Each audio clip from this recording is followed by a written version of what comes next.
It's John Hawkins, Miller Industries, and earlier you saw the video on the 9055 XL and this tandem steer. I've got Mike Frazier joining with me right now that we're going to do this recovery. So we want to talk a little bit about the 9055 XL boom.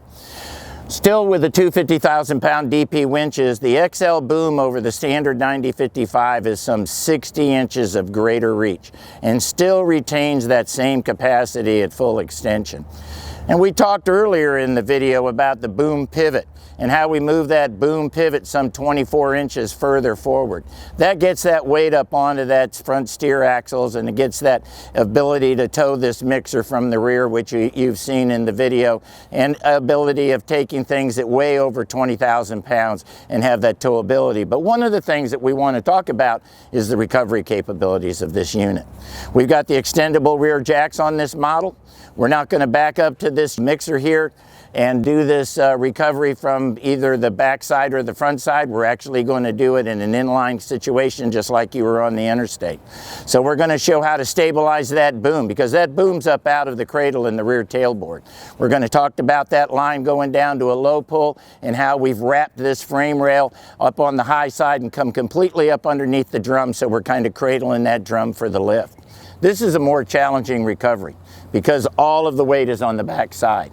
So this one chain, the half-inch chain that we've looped and made this complete loop in order to keep the strength up, it's going from the high end of the top frame rail underneath that frame rail, back underneath the drum, and then it goes up here to the master link so it can find center. Mike's going to talk to you about the catch line and what we've got up here with on the drum. So on the back here, you'll see we have a B-bridle hooked up to the frame rails coming over the top of that drum. So on the catch line, when it comes around the drum, you want it to be over the center of the drum. So when it comes over, your rigging isn't jamming into that drum. The catch line will help catch it and slow the mixer coming down so it doesn't slam down. Or if you have the options of the catch bags, those are always a great tool to use. A really critical thing when you have a mixer rolled over is, as you can see here, we have a chain on the drum. Gravity and weight is the only thing that holds this drum on the rollers up here in the front on a front discharge mixer. So we just simply took a chain, went around the drum with a ratchet binder, and ratchet binded it down, so when you are uprighting it, it stays inside them rollers where it belongs. Now that we're on the underneath of the vehicle, you can see where this half-inch chain is up on the tall part of the frame rail, up high. And we're just using the ability of that lever to come around, up underneath the frame, and down below the drum. So that helps you. Hooking down here doesn't help you. We want to go as high to use this as a lever as it's coming down. The other thing you notice is that we're using a chain. Just about all the time, guys, we look at a chain being used on a mixer drum. You never want to use a strap in the fact that the inspection hatch has got multiple bolts on it. It's very possible that as that drum turns, which it will, it can go over that strap and literally shred that strap and let that drum and let the mixer fall back down. If you're worried about marring up the company's drum, then go get that fire hose and slip that half-inch chain into that fire hose to protect the chain up against the drum. All right, now we're on the front axle of the casualty. Once in a while, you'll get a casualty where the frame is not exposed on the top flange like this one is, so we couldn't get a chain around it. So we used the Miller exclusive frame hook, and we hooked it into the frame, went over the top of the spindle here, and on top of the tire, and then pulling down. So that's still going to have enough, give you the leverage to drive that front axle down into the ground. Make them lug nuts drive down into the ground, so when you're starting to upright this thing, it doesn't try to skip on you. With any integrated wrecker, once the down tower comes out of the ramp in any tailboard, and I don't care what make of wrecker is, you have to make sure that you are stabilizing that boom as it tries to pull from the side so it equalizes itself. And that's what you're seeing here. We're actually taking the driver's side cable, taking it to the passenger side and going up to the front axle, and we're taking the passenger side one and going over to our pull line, which is going over the drum. It's very important you see that they look close, but they're actually not touching each other.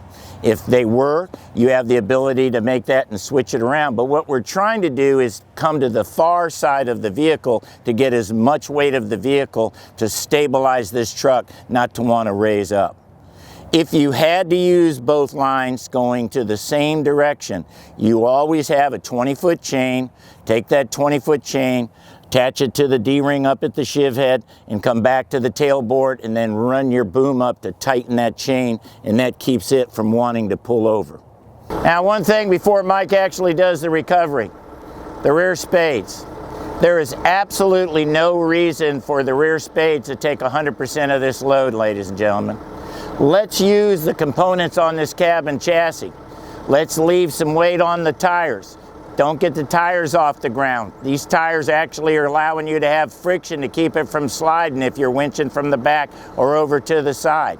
You want to put just part of that load. These jacks for this particular recovery are just giving the vehicle a wider stance to stabilize it from wanting it to lift.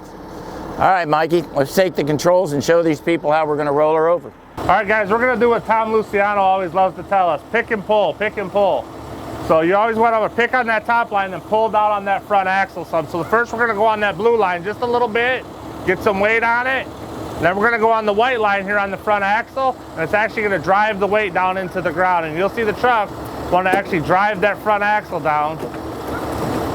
Then we go back to the pull line, or the pick line.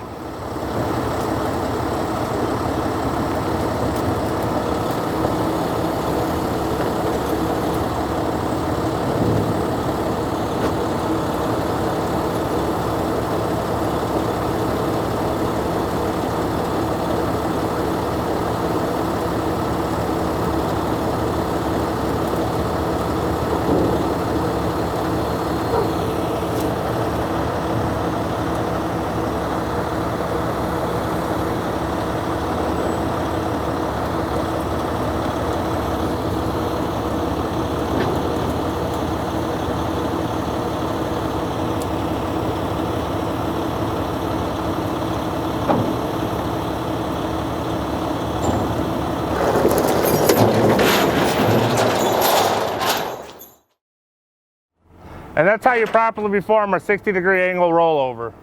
I want to take a moment to thank Mike for joining us and helping us do this 60-degree pullover in line with the tandem steer 9055 XL and show its recovery capabilities as well as towing. Now, we've got some more videos coming with you. We've got a couple nice units that we're going to be putting together in a sister team, and to finish it all up, we're going to be unveiling number 2 M100. So stay tuned, more to come. Miller Industries, the world leader in towing and recovery equipment. This video is for product demonstration purposes only and is not intended for training or instructional purposes. Situations vary, and operators should rely on their own professional knowledge and safety procedures when conducting actual recoveries.